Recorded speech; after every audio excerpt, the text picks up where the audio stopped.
ಬೆಂಗಳೂರು ಜನ ನೀವೆಲ್ಲ ಓಡಾಡೋ ಮತ್ತೊಂದು ಫೇಮಸ್ ಆದ ಜಾಗ ಯಾವ್ದೇಳಿ? ದಾಬಸ್ಪೇಟೆ. ಬೆಂಗಳೂರು, ತುಮಕೂರು, ಚಿತ್ರದುರ್ಗ, ಹಂಪೆ, ಹುಬ್ಳಿ, ಧಾರವಾಡ, ನೀವೆಲ್ಲಿಗೆ ಹೋದ್ರು ದಾಬಸ್ಪೇಟೆ ಮೇಲೆ ಇರ್ಬೇಡ್ರಿ ಹೋಗೋದು. ಅದು ದಾಬಸ್ಪೇಟೆ ಅಲ್ಲ, ಡಾಬ್ಸ್ಪೇಟ್. ಮೇಜರ್ ಡಾಬ್ಸ್ 1834 ಅಲ್ಲಿ ತುಮಕೂರು ಅಸಿಸ್ಟೆಂಟ್ ಕಮಿಷನರ್ ಆಗಿದ್ದವನು. NH ಮಾಡಿದವನು ಅವನೇನೆ, NH4 ಮಾಡಿದವನು ಅವನೇನೆ. ಬೆಂಗಳೂರು ಪೂನಾ ಹೈವೇ ಮಾಡಿದ್ದು ಇವನೇನೆ, ಮೇಜರ್ ಡಾಬ್ಸ್. 209 ಕಿಲೋಮೀಟರ್ ಮಾಡಿದ 14 ಕಲ್ಲುವರ್ಟುಗಳನ್ನು ಕಟ್ಟಿ 209 ಕಿಲೋಮೀಟರ್ ಹೈವೇ ಶುರು ಮಾಡಿದಂತ ಪುಣ್ಯಾತ್ಮ ಮೇಜರ್ ಡಾಬ್ಸ್. ದೇವರಾಯನ ದುರ್ಗದಲ್ಲಿ ಮೇಲ್ಗಡೆ ತುತ್ತಿರೋ ಒಂದು ಪೊಲೀಸ್ ಬಂಗ್ಲೆ ಇದೆ, ಈಗ ನಿಮ್ಮನ್ನ ಯಾರು ಬಿಡಲ್ಲ, ಅದು ಪೊಲೀಸ್ ಕಂಟ್ರೋಲ್ ರೂಮ್. ಈಗ ಅದನ್ನು ಕಟ್ಟಿದ್ದು ಇದೆ ಮೇಜರ್ ಡಾಬ್ಸ್.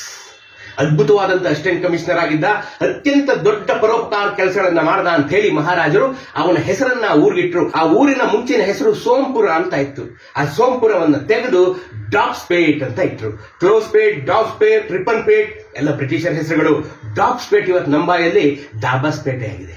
ಆದ್ರೆ ಅಲ್ಲಿ ನೋಡಿ, ಡಾಬ್ಸ್ಪೇಟ್ ರೈಲ್ವೆ ಸ್ಟೇಷನ್ ಕರೆಕ್ಟ್ ಆಗಿ ಡಾಬ್ಸ್ಪೇಟ್ ಅಂತ ಹಾಕಿದ್ದಾರೆ. ಪಕ್ಕದಲ್ಲಿ ಒಂದು ಸ್ಕೂಲ್ ಕಾಲೇಜು ಇದೆ, ಅದರಲ್ಲೂ ಕರೆಕ್ಟ್ ಆಗಿ ಡಾಬ್ಸ್ಪೇಟ್ ಅಂತ ಹಾಕಿದ್ದಾರೆ. ಇನ್ನು ಮುಂದೆ ನೀವು ಅದನ್ನ ಡಾಬ್ಸ್ ಅಂತ ಕರಿಬೇಕು, ಡಾಬ್ಸ್ಪೇಟ್ ಅಂತ ಕರಿಬೇಕು. ದಾಬಸ್ಪೇಟೆ ಓಡಾಡ್ಬೇಕಾದ್ರೆ ಮೇಜರ್ ಡಾಬ್ಸ್ ನೆನ್ಸ್ಕೊಳ್ಳಿ. ಆ ರಸ್ತೆ ಮಾಡಿದವನು ಅವನೇ, ಆ ಪುಣ್ಯಾತ್ಮ ಮೇಜರ್ ಡಾಬ್ಸ್. ಅವನನ್ನು ನೆನ್ಸ್ಕೊಳ್ಳಿ ನೀವು. Major Dobbspet alias ದಾಬಸ್ಪೇಟ್.